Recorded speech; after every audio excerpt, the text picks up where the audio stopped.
everybody, welcome to the Improv. Somebody as always, I'm your host, Spencer. With me today, I have a very special guest, and I always say that. So someone told me not to just say everyone's a special guest. So what I do now with every special guest is I take the first letter of their first name, and I put an adjective, that old improv game where you put an adjective before your name. So today, I'd love to introduce to you Cool Colin. Colin, what's up?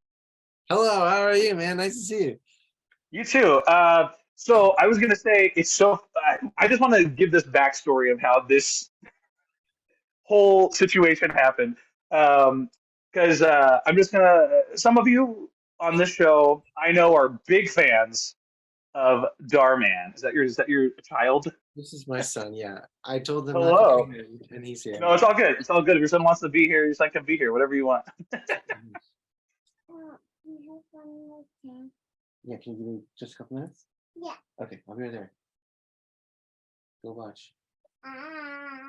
Also, that being said, if you do need to go pop off somewhere and go do something, you're welcome to do that, and we can pause it, stop it, everything as well. Yeah, he's watching. They're watching TV, so they're happy. Oh, great, great. I hope you're watching a lot of fun stuff, like Avatar or Dhar Mann. Talking Tom and Friends. Oh, like Thomas Tank Yeah. Engine? It's a show about a cat. Oh, like Pete the Cat, but not Pete. Not Pete, Tom. See, I do know a lot about Pete the Cat, though. Do you? How much he loves his red shoes, or his white shoes, or his blue shoes. He's I love my red shoes. I do that. So I not that I have kids, but I teach music to preschoolers and toddlers. So like I've got a bit of a vibe of I got a little bit of Paw Patrol, a little bit of Frozen, like those are the classics, the good stuff. A little bit of Peppa Pig in there. We get the fun stuff. So I do know a little bit about Pete the Cat myself. Anyway, that being said, I want to get back to how this whole this episode happened, how we kind of met, because believe it or not, I'm one of your biggest fans. So we talked about this. So this is what was funny. So during Fringe of 2022, that was this year. Yeah, this year. Colin was in a show, Battle Song of Boudica, with a couple of people that I knew. But what Colin didn't know is that I watch every episode of the web series that Colin is wonderfully a star of, called, I guess it's just called Dhar Mann. Called Dhar Mann, inspirational, cheesy, fun videos that I watch all the time. And I literally walked up to Colin during Fringe and I was like, just so you know, I watch every episode of Dhar Mann. I'm a super huge fan. And I was like, this is super awkward. You're like, nah, it's cool, whatever. Like, it's so fun. And then I was like, I'm not gonna be on an episode because it's just not my jam or whatever. And then I found Colin on Instagram and was like, so I have an audition now for a Dhar Mann episode. And I was like, it's fine, I'm not gonna book it anyways.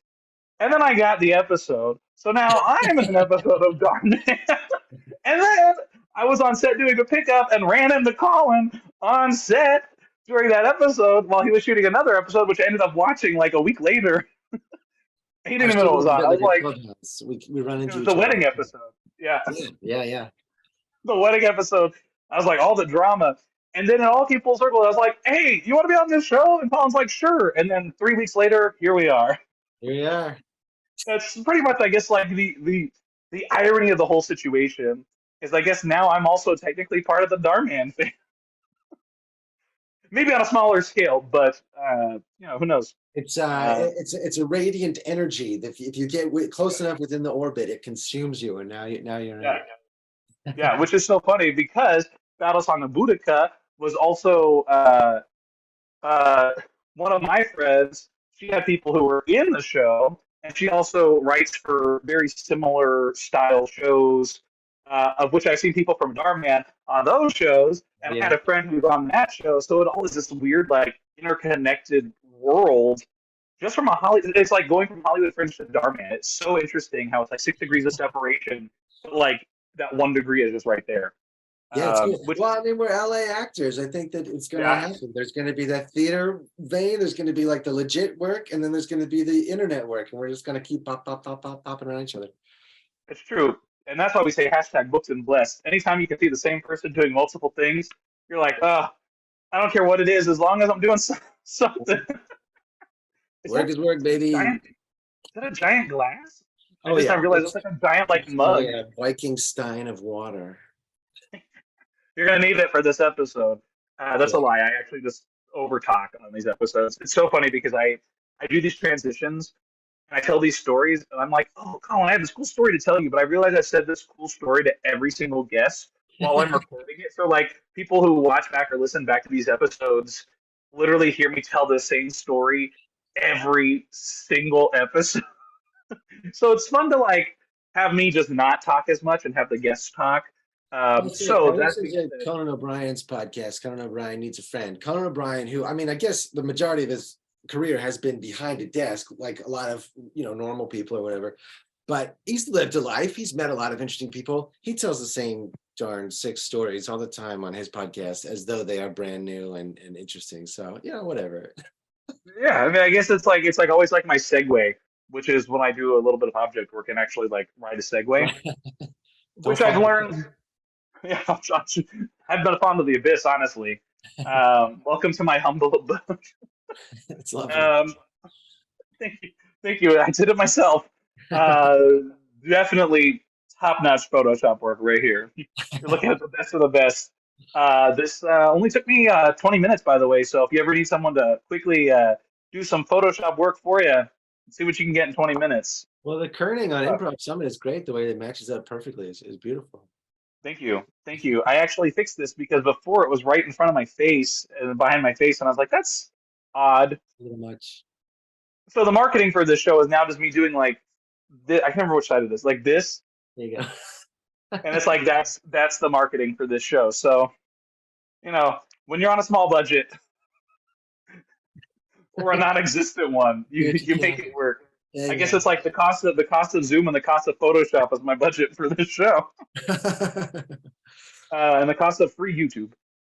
So let's dive in and talk about you, Colin. We're gonna little divvy up a little bit of this episode into some improv, but also like acting for screen and maybe utilizing improv as an actor in a non-improv setting. But let's start with like improv. What is your like life experience with improv? What is your anything you want to tell us about improv? I started acting when I was in 3rd grade. It's just sort of like a very basic hobby. My friend was going to an audition. I wanted to hang out with my friend. I followed him. We both got in the play. And I was like, oh, this is really cool. These are my people. And then from there, I just sort of kept growing. I do another play and then more plays. And then like I was working with like 3 different local community theater companies. And one of those companies was in downtown Philadelphia. When I got hooked up with them, they were called the New Mermaid Players. Now they're called the McGuffin Theater and Film Company. Downtown Philadelphia, I cannot recommend it enough. But I started taking improv classes there. And it was mostly game-based sort of stuff, doing a lot of like, whose line is it anyway, kinds of things. And beyond, I think you were talking about comedy sports. There was a comedy sports, branch in Philadelphia. And so some of the professors or whatever you call them, the performers there came in and to teach at my school. So, they come with their different games and their different tactics and things like that. And we'd learn from them. So I had a really pretty good basic understanding of it. And then when I kind of left acting after I graduated high school, and to pursue a career in motion pictures and in movie making. And then when I eventually came back to acting in my late 20s, I started taking a couple improv classes in Albuquerque, New Mexico at a place called The Box. And that too was like mostly game based. They were getting a little more into scene work, not quite full like Harold's, but like, oh, like find the game and then what are these 2 people going to do against each other, and don't go for the funny, like all that good kind of stuff, like we were learning those fundamentals. But just from that really initial kind of seed of improvisation, you find you really do need it a lot when you are especially on stage. Like motion pictures, they call cut, if anything goes wrong. But the theory behind improvisation, I guess, is that it's that safety net for you to act realistically under imaginary circumstances. You have your dialogue, the set has been, rigged with all the lights. Suddenly, a light goes out. Uh-oh. I gotta now keep this imaginary reality going, and that's where improv comes in. So that's started using it there. Yeah, no, that's great. I think like this show came about because a lot of times are often curious about how improv works. And one of the biggest things I've learned is that we improvise every day in our life. Yeah. I had this happen today. I was leaving a gig, and of course, when people see this, it'll be like in a week or two. So today is in like the past. I was leaving a gig, and I was like, I kind of want Chipotle for dinner. But then I was like, I'm actually kind of close to a Boston Market. So I was like, I'm gonna go to Boston Market. So I got to Boston Market and I was like, I want a bowl. They're like, great. I'm like, chicken, and I want the new potatoes. Oh, we don't have the new potatoes anymore. They've been discontinued. Okay. I want the mixed veggies with the carrots. Oh, we don't have that anymore. It's been discontinued. And I was like, okay, hold on, give me a second. So I had to rethink and retrain my brain into literally deciding what I wanted. I just got mac and cheese because that mac and cheese is delicious. Yeah, sure. It's really good mac and cheese, and it was fresh today. It was nice and salty. Didn't realize how salty mac and cheese could be until I had it today. But again, I used a moment of improv because I had to, on the fly, quickly think of how to create a new meal or what I wanted. Did I want Boston Market? Did I want to go back to Chipotle and get my nice little kids meal that I like? Because let me tell you, kids meal, 2 tacos, side of chips, a little kids chips, and a little kids drink. Which, by the way, discovered a kid's drink is almost like the size of a medium. So really, what can you say? Because one's thicker and one's taller. So just saying, it's very filling. I'm also a picky eater, so I don't get everything at Chipotle anyways. I get like literally, I'm like rice, chicken, and cheese. Sounds great. I always got to get that green salsa. But again, it was a moment of just like me improvising today on the fly. Yeah. I wasn't in a scene. I mean, I guess the scene was a man goes to Boston Market and has no idea what he's getting because they run out of everything that he wants. Yeah, it's a beautiful scene. That being said, yeah. So that being said, are there any moments in your? I mean, you have other things outside of acting. Are there any moments in your daily life that you've had to improvise outside of Sure. acting? I mean, literally right anything. Now. Yeah. You didn't even know it was going to happen, so you're having to come up with an answer on the fly. But even then, like, I mean, waking up. As soon as I wake up, I have to literally think about what I'm going to do next. So I'm improvising my day. I'm very much a type A. So like I have a schedule. Like I have a schedule when I need to do things, when I want to be somewhere. But then I start to like have to reschedule things based on my schedule. And then I'm like, I'm so sorry I have to reschedule because and people are like it's like chill, I got other stuff I can do. And I'm like, no, I feel like so terrible because I'm having to reschedule things. But like also it's like not a big deal. I have to keep telling myself that like it's not a big thing if I have to reschedule something. Like people have other things they can do with their lives. Like it's cool, it's chill, it's whatever. But again, it is a lot of like, even though I have a structure to my day, I'm still improvising throughout the day. Oh, I got here 30 minutes early. Let me go do my errands real quick in the 30 minutes that I have before I have to be at my call time, which happens a lot with these gigs that I've been doing. I'm like, oh, it's going to take me 3 hours to get there, and it takes me an hour. And I'm like, well, I'm here 2 hours early. Good thing I brought my computer with me. Let me go figure out where I can do Wi-Fi, all this. Right. So every day I'm using improv. So, I mean, like brushing my teeth. What time am I going to brush my teeth? How many teeth am I going to brush? I mean, usually I brush all of them. Yeah. But you never know. Maybe there's like a tooth that you're like, not today, tooth. This is a little sensitive. Yeah, this is the one I actually don't brush at all ever. It's the one right front and center. It's something to stand out. No, but I mean, again, I'm sure you have those moments where like it's just like you wake up and you're like, all right, well, or like you try to take the 405, but you realize, wow, that's not a good idea. So let me improvise where I'm going to go now. The 101. Ooh, even worse. It's having a theoretical goal in mind and then just kind of having to negotiate it with kind of whatever comes your way and turning your conscious brain off and being like, look, all I got to do is get to work. That's what I got to do. Okay, so I won't take the 405. I'll go over here. I'll go up Sepulveda and I'll go, whatever. Or like, oh, dude, all I want to do is eat dinner. Fine. You don't have that? Give me the mac and cheese. But as soon as to like get nervous about like well, what's the scene and what's going to be a funny thing to say, or what's going to be like, what's some information that I should be saying versus just here's what I want, I got to get it, and whatever I can do. Yeah, it's every day. That's what we do. Yeah, and I love this idea of you saying like, I don't have to find the funny, because 9 times out of 10, if I'm trying to make something funny, it is not funny. It is just Yeah. not funny. I've learned this idea of like finding something that's funny versus discovering something that's funny. I had to teach about something to discover, because you're discovering in the moment what's working. And I will say 9 times out of 10, maybe almost 10 times out of 10, when I do an oopsie on stage or accidentally stumble upon something, that's when it's the funniest scene ever. Is when I Yeah. accidentally create something. I had one time, I remember there was a scene, and I haven't said this on the show yet, so it's brand new to everyone. But I remember this one time I was doing a scene and someone said something to me, and I literally looked at them and was like, "Wait, sorry, what did you say?" And that became my character. Like I truthfully in the moment did not hear what they said, so I asked them to repeat it. I was like, "Sorry, what did you say?" And then they were like, this, and I was like, "Oh, that is what I thought you said. How cool of an idea!"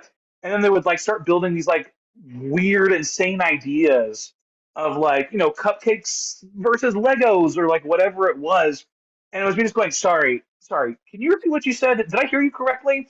And it was just the funniest bit of me doing that in the game, as we're talking about the game, of me like not understanding what's happening because of me not understanding what someone said ahead of time, Right. or misconstruing a word. Like there are meanings of different words. Like someone's like, "We got to flee," and I'm like, "Yep, here they are, all the fleas right here." But like they were talking about literally leaving, and so that's always the beauty of improv, is Yeah. that freedom to discover the funny in the moment. Like if you take off the pressure of being funny, then I will tell you straight up, you're gonna be funnier, because you're discovering in the moment what's funny and what's inherently funny. But two, you're not. It's not like a "What do you think, huh?" Right. Wink, wink. Get it? It's funny. Because I know for a fact, as a tour guide on my tours, I do some of those jokes, and sometimes they really don't land at all. You don't even have to groan. You just get like dead silence, and you're like, "So anyway, moving on your left hand side, there's something else." But I think it's one of those things where we really inherently want to do a good job in improv, or like we want to do the right improv.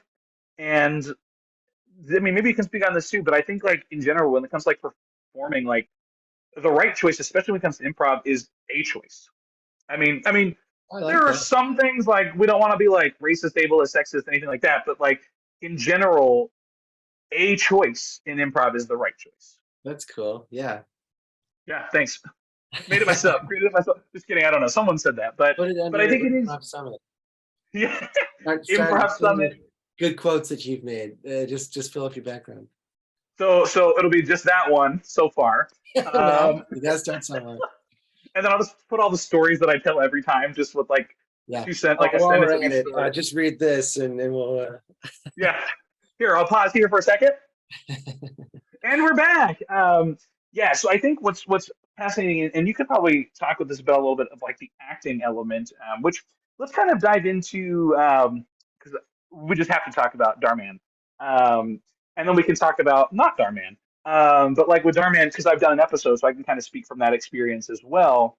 You've done it a lot more than I have, but I know that when I went in, I at one point was kind of worried about how hefty the dialogue is, because I was like, "Oh, it's like a lot of dialogue." And I don't know what I'm gonna do. I don't know if I'm gonna get all this dialogue or anything like that. And I found myself on set being like, "Oh, this is fine," because I could relax into the moment. Like sometimes the dialogue changed a little bit, but it was still like that vibe. It's just like whatever kind of came out more naturally, or like, "Oh, we were gonna shoot in the theater space one day, but like someone else was already in there, so we had to rearrange and just completely improvise into another space." You're laughing because it sounds like you've encountered that as well. But why don't you talk about, like for instance, like something with like Dhar Mann, these like web series, these shoots that you get done pretty quickly, but you have to work on the fly in order to accomplish what you need to accomplish. You have to be willing to kind of adjust your mindset and adjust what you're doing in that moment. Like sometimes you change clothes, and then they tell you to change out of that wardrobe and go back because you're going to a different location or whatever the case may be. But do you have any like fun stories or any moments of being like at DM Studios where you had to kind of think quickly or like navigate on the fly? Some big crazy moment. Golly, well, Not like a big crazy moment, but just any improvised moment. the most The bigger enormous the crazier the better. But sure. sorry. The most enormous problem at Dhar Mann Studios is we shoot in Burbank, and we are very close to the Burbank The planes. planes. What, every So 8 many planes. minutes an airplane goes over your head? So it becomes a sort of an added acting exercise of being in the moment, of staying in it, staying with it. I say all that a lot to like my, compatriots there. It's like, this is acting, because you got to get in the moment and you get all set up. Okay, roll sound, everybody speak, get ready, and action. But I don't understand. Yeah, hold for Everybody, playing. hold on just a second. Okay, let's go ahead. Ready and go. Yeah, but I don't understand. And there's not a moment where you get to have that real quiet that I think like probably Anthony Hopkins gets when he's on a movie studio set, or that like they Silence of the Lambs. Obviously, it was quiet. It's very quiet. It's so quiet on that stuff. That like when you're doing a play or something like that, the expectation is that everybody will shut their yap, otherwise Patty LuPone will yell at you. Like you don't really get that on our show. That sort of element of quiet, of peace, and that forces you really to sort of stay on your toes. And you've frozen quite a bit, so I'm worried about what's happening now. No, you're good. I can hear you clearly. So okay, great. You are a completely not a mess up in the dialogue at all. I hear it perfectly but, fine. As See what you look like. You're good. Oh, what? I said we see what you look like. You're good. Keep going. Okay. The sound is clear. The sound is perfect. Perfect. That's all we need.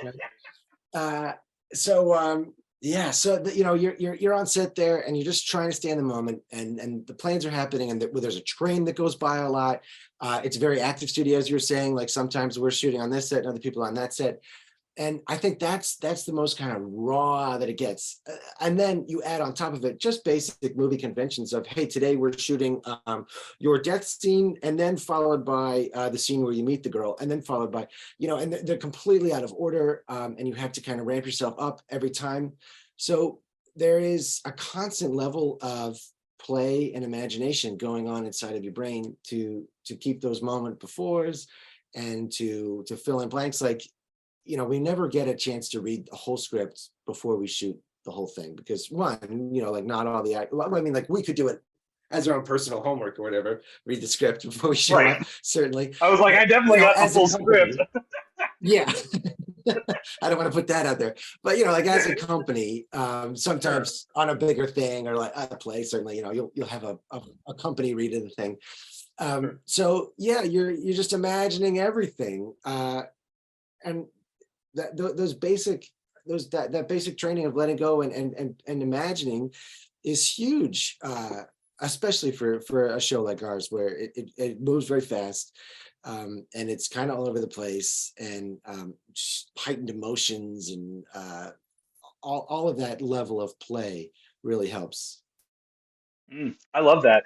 And I think we can kind of speak on other sets as well. Like they all have different, I would say, different challenges on different sets. We might not necessarily have planes on other sets, but we may have really loud people next door, or we may have terrible acoustics, or whatever the case may be. Do you have any other sets that you've been on that you can share where there was like some kind of like outside element that was kind of that factor that's like, it's so distracting, but I've got to stay focused as a performer, and you kind of just essentially like just tune that out. Like for instance, we were doing a holiday caroling gig wherever we were, and we just had this like AC was just like it was like a whole different key, a whole different pitch, and it was like trying to hone in on these like tight harmonies, and it sounded great, but it was just like once I tuned it out, I was focused on my group as opposed to like this like AC. But is there anything like that that you remember from like any other sets, whether it's a movie, a TV show, a web series, even like in a theater,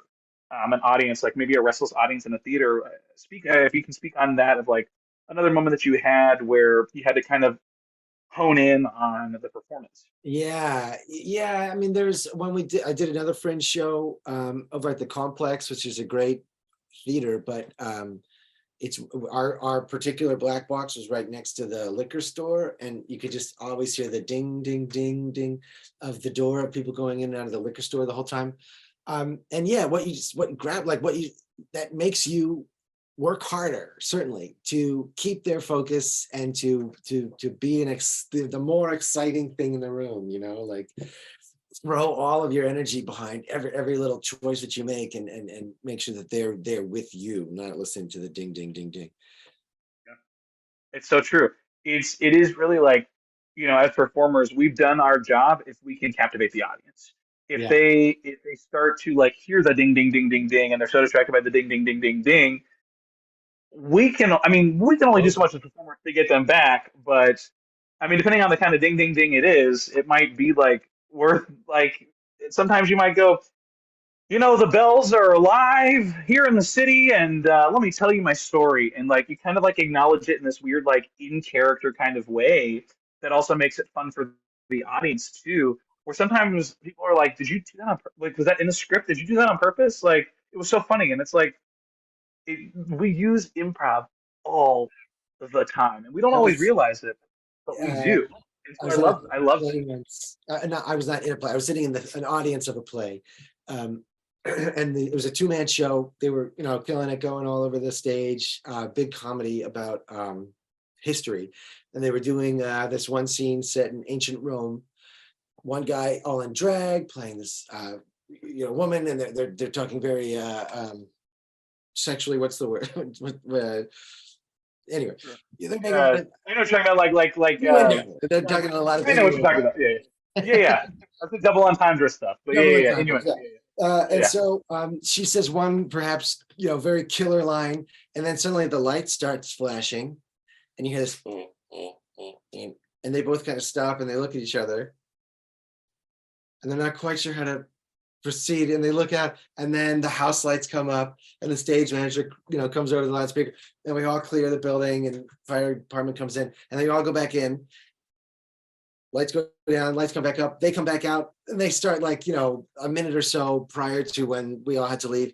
But they get back up to that moment, and they just took like the briefest, silliest sort of pause together. They like, maybe they worked it out ahead of time, but right when they knew when the fire alarm happened the first time, they kind of just took this little like beat, killed the audience, and they carried on, and they got them back just within that brief little joke of saying like, hey guys, we just had a moment together. Wasn't that fun? Let's watch a play. I thought that was really cool, really like professional. Yeah, it's so great when you see that happen because you can tell again, like you said, it's clear when you have professionals that are really honed into their craft, making memories that last a lifetime. And speaking of making memories that last a lifetime, Colin, I know you do things outside of this improv summit. So, what do you want to plug or pitch? Where can people find you? What do you want to have for people to make memories that will last a lifetime with you? Best place to find me is on Instagram and TikTok, both at Colin A. Borden. Yeah, come follow me there. Also vouch for the content. It's solid. Stealing fire hydrants and sailing back to wherever you're going. Good stuff. Good stuff. Great. Thank you so much for joining us here today on the Improv Summit. I have one final question for you, which is the reason why the Improv Summit exists. And that question is, and this can be kind of related to acting as well, but, I used to take a lot of improv, and people would always come up to me and say, hey, Spencer, you do a lot of improv. Where should I take improv? Sometimes they do it in this voice, and I am like, oh, well, okay, Sean Connery. Oh, wait, one more thing. Where do you take improv? Yeah. That was really good. I like that. I'm also terrible with impressions. Like the worst at impressions. Like We got a Peter Falk now. so bad. I have other strengths. I can do other things. I sing very well. I do know a little bit of ASL. I know a lot about theme parks. I can't draw, and I can't do impressions. Thank you. Thank you for coming to my TED Talk. That being said, if someone came up to you and said, where should I take improv, or where should I become? How do I? Is this Hollywood? Where should I become an actor? Well, I've actually had someone come up to me and say, "Is this Hollywood?" And I was like, well, "All right, you're here." And it was a whole different type of Hollywood he was looking for. But that being said, what would you say to someone? What's one piece of advice you give to someone to help guide them on their improv acting performance journey? Well, to start at the very beginning, wherever you are in the world right now, there is a community theater and there is a community film program, and they both need your voice, and they are looking for your type. Even if you're not going to lead the play, lead the film, you got to roll. There's something out there for you. So go Google and seek those out. And I can prove that there is one in every town. I was in a very tiny town in Illinois. The population sign was like 80,000 people or something like that. Not even. You got a population sign? That's nice. Yeah. And just nothing around. You had to drive 45 minutes to get to the next town. And my wife and I walked up to the community theater and just checked it out. And they had audition notices and they had all this stuff. So even in the middle of the deep, dark Midwest, they have it. So go there, start there, go and audition. And if you get a part, do the part, and then audition again and do that part. If you don't get the part, go to another audition. That's the game. It starts at that very basic level, and then you get to become a professional, and that's all you do again. You go to audition, you get the part, do the part, go to another audition. You do an audition, you don't get the part, go to another audition. And but you learn that basic stuff, and you're there. There's the guy who's getting all the good roles, and you watch that guy. You watch what they do, right? How do they, not only how do they act, but how do they carry themselves at rehearsal, during performance? What are they doing in the business aspect of that small community theater? Why are they someone that people want to work with? And that's like all the training that is not going to get taught to you necessarily in a college classroom, like when you go to your conservatory, whatever. They're going to teach you how to act and how to connect to material and stuff like that. But if you really want to learn how to kind of be in this business and survive and get your feet really nice and juicy wet, go to your community theater, go to your community film program, and start at the very bottom. And crew too, go on that crew. That would be my long-winded advice. I was going to say, I love this because one thing that I think a lot of people don't know about, especially people who aren't in the industry, think like Hollywood is like this glamorous like lifestyle. When in reality, like people are like, "Wow, you're booking like good for you." I'm like, I booked 3 things this year, but you don't know how many things I didn't book, which is like 100+ things I did not book. A lot of things that I submitted for, I didn't even get an audition for. So every audition is like a treat. And so I think that that's such a great advice of like, if you don't get the part, go audition for something else, because I know there are things that I've auditioned for that I'm like, I'm so right for this, and I didn't get it, but they remembered me for something else later on, and that's I think the biggest thing is booking the room is what they say. Yeah, That's what they say in Hollywood. Book the room. No. That's my impression of a guy with a mustache and a cigar.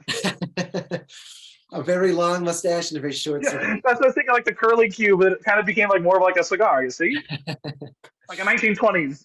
But it's true, the reasons why you don't get a part have nothing to do with your talent, have nothing to do with your training.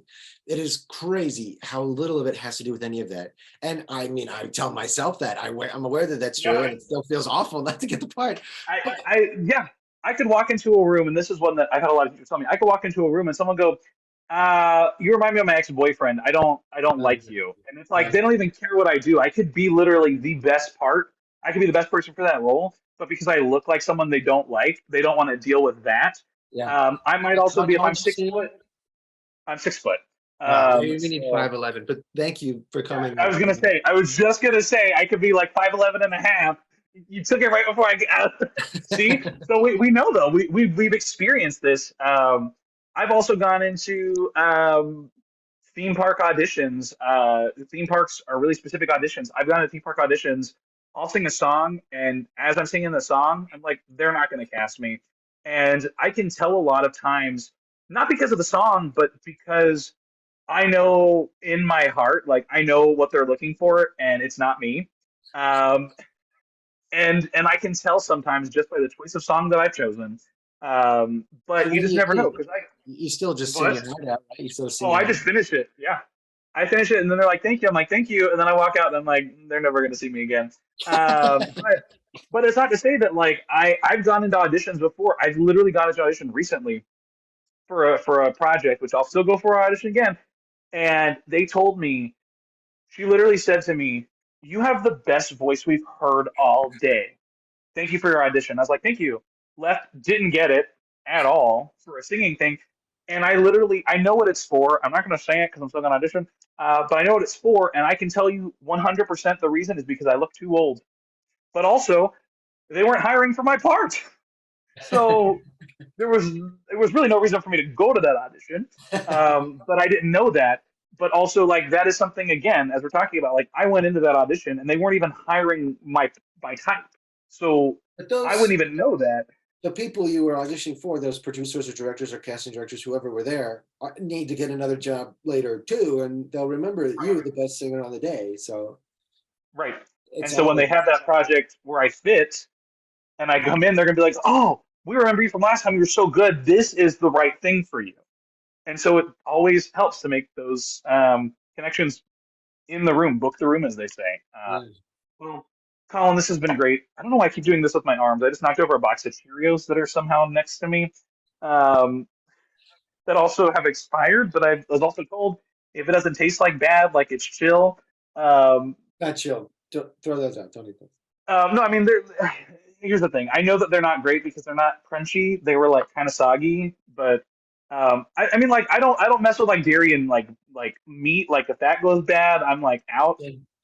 But like stuff that has a lot of preservatives, I've heard is. Anyways, here on the Improv Summit, FDA edition. Um, anyway, I thank you so much for joining me here today on the Improv Summit. I did say that was the last question I had for you, but as always on this show, I'm a bit of a Paul Giamatti, a big fat liar, and I do have another question for you.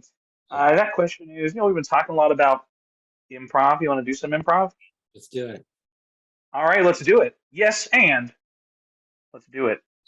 So let's do some improv. What I need from you is an answer to this question. Do you want a location, a relationship, or a word? Let's do a relationship. All right, I'm gonna give you two. Tell me which one you're gonna go with. The relationships are, we have a farmer and a scarecrow, or a coach and a PTA mom. I think we got to go farmer scarecrow. Great. All right. Let's do it. Who would you like to initiate the scene? You. Okay, great. Farmer Scarecrow, thank you. Thank you. All right. This is nice. This is definitely the nicest farm I've ever been on. Oh yeah. I tend to agree. We try to do good work here, for sure. I think you do great work. And next, where else have you been? I've been in the crop circles. I've been in the dust field, but I've never been in a cornfield. And I gotta say, this is a nice like a corn farm, cornfield, corn maze, corn on the cob you got right here. Well, I gotta say, I mean, coming from you, that really means a lot. This is my first time working with a union scarecrow, so I am a little intimidated. Don't be at all. We're actually the best in the biz. Scarecrows. We can scare them. We can also like befriend them. It's kind of whatever you want. We can be a befriend crow, a scarecrow, a cool No, crow. please. I want the whole scaring business. I want to see some really ghoulish stuff, if you don't mind. Oh yeah, sure. I mean, once we get the crows, they're a little shy. It's just kind of like gotta be me here, and I gotta be real still. And then when I'm real still, then then they come, and then you scare them away. Now, hold on. I'm sorry that you don't come with the crows. Well, they come to me. Well, but I thought the whole point of hiring a union scarecrow was that I was going to get the whole package. I mean, we can upgrade if you want. I mean, I'll throw in a couple of crows for free. Upgrade. Okay, this is how I've already signed a contract, so now this is how you're going to get me. Well, I mean, we can get you a couple of crow's feet. Does that work? A couple of crow's feet might work a little bit. A couple crow's feet would probably work just fine. Yeah, I guess that we could Bird's eye view with that one. Sorry? You got a bird's eye view with those crow's feet. Yeah, very funny. Yuck it up. I asked for the ghoulish scarecrow, not the funny scarecrow. Well, then I guess you got to take me back. All right. Get back in the van with the other guys. Yeah, all right. Ay, ay, ay. Scene. Thanks everybody so much for joining us here today on the Improv Summit. As always, I'm your host Spencer. That's Colin. See you next time. Bye.